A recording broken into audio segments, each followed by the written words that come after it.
Today I'm going to show you how to apply eyeliner. I'm using a felt tip liner for this look, but you can also use liquid or gel liner.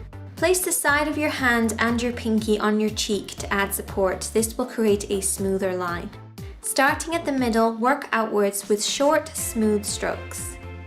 Remember to allow yourself to blink as you go along and don't strain your eyes or you will blink suddenly.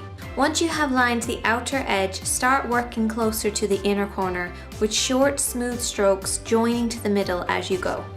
When you do the other side, switch your hand over and lay it on your cheek for support and repeat. Lining just a lash line will create the appearance of thicker lashes. Now to add the flick. Support your hand, but turn the liner so the thinner tip is pointing outwards. Pick a point extending upwards from your upper lash line and lightly sketch in a line on both sides. Compare the lines carefully to make sure that they are even before you continue. If one is higher or lower, you can adapt it with the next step.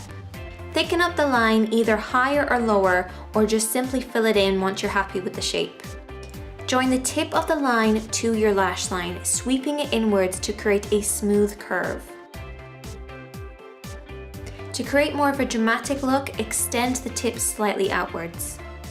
You can make this look slightly smoky by adding a pencil liner to the upper waterline. I like to close my eyes around the eyeliner and sweep it back and forth on that outer edge, and this will create a more of a dramatic look. And that's the finished look. Thank you for watching.